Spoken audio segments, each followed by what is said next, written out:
Airbus A380 বিশাল আকাশযানের গোপন যাত্রা। এয়ারবাসের মতো কোম্পানিগুলো প্রতিদিন গড়ে 3টে নতুন বিমান তৈরি করে, যা একদম অবিশ্বাস্য এক কাজ। কিন্তু জানো কি, এই প্লেনগুলোর প্রতিটা অংশ ইউরোপের আলাদা আলাদা জায়গায় তৈরি হয়। কেউ বানায় উইংস, কেউ টেল, কেউ ফিউজেলাজ। এরপর এই বিশাল পার্টগুলো সব একসাথে নিয়ে যেতে হয় ফ্রান্সের তুলুজ শহরে, যেখানে এয়ারবাসের মূল অ্যাসেম্বলি ইউনিট। কিন্তু প্রশ্ন হলো, এত বড় পার্টসগুলো কিভাবে নিয়ে যাওয়া হয়? 1960-এর দশকে ফ্রান্স, জার্মানি, স্পেন আর ইউকে মিলে এয়ারবাস গড়ে তুলেছিল বোয়িংয়ের প্রতিদ্বন্দ্বী হিসাবে। কিন্তু সবচেয়ে বড় সমস্যা ছিল 11টা প্রোডাকশন সাইট ইউরোপ জুড়ে ছড়িয়ে থাকায় পার্টগুলো একত্র করা বিশাল চ্যালেঞ্জ হয়ে দাঁড়ায়। শুরুতে ট্রাক আর জাহাজে এসব পার্ট পাঠানো হতো, কিন্তু এতে মাসের পর মাস লেগে যেত। প্রতিদিন 3টে নতুন বিমান তৈরি করার চাপ সামলাতে এয়ারবাস খুঁজল নতুন উপায়। সেখান থেকেই জন্ম হলো এক অদ্ভুত প্লেন, বেলুগা। নামটা এসেছে এক ধরনের সাদা তিমি থেকে। 1994 সালে তৈরি বেলুগা কার্গো প্লেনের দৈর্ঘ্য 56 মিটার, উচ্চতা 17 মিটার, মানে প্রায় 7তলা ভবনের সমান। ভেতরে এমন বিশাল স্পেস যে 180টিরও বেশি ছোট গাড়ি ঢুকে যেতে পারে। এর বিশেষ নোজ সেকশন উপরে উঠে যায়, যার ফলে বিশাল উইংস বা ফিউজেলাজ সহজে লোড আনলোড করা যায়।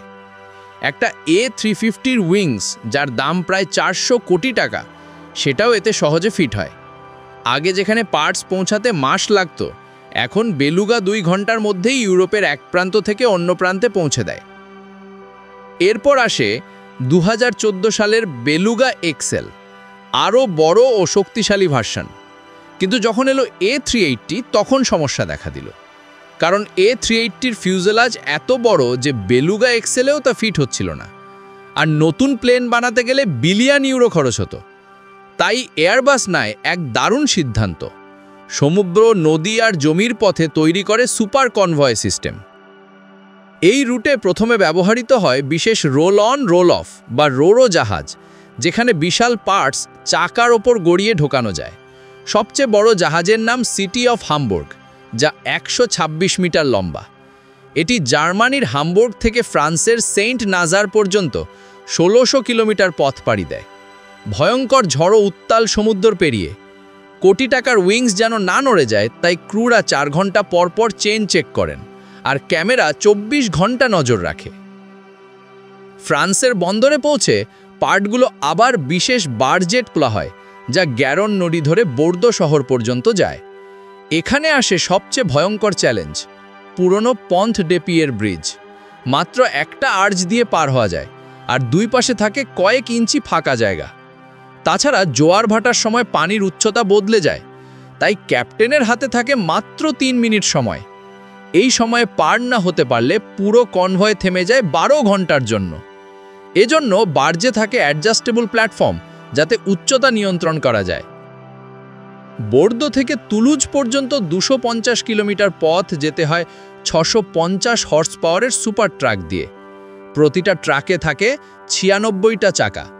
এই যাত্রা হয় রাতের বেলা, ট্রাফিক বন্ধ করে। প্রায় 40 জনের দল থাকে, পুলিশ, ইঞ্জিনিয়ার আর এসকর্ট ভ্যান সহ।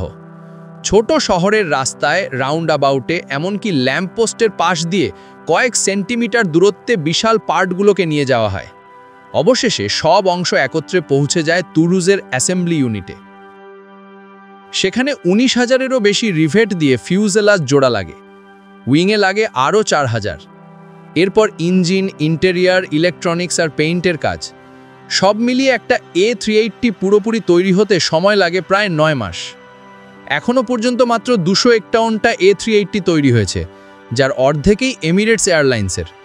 এই দানব প্লেনে একসাথে 850 জন যাত্রী ভ্রমণ করতে পারে।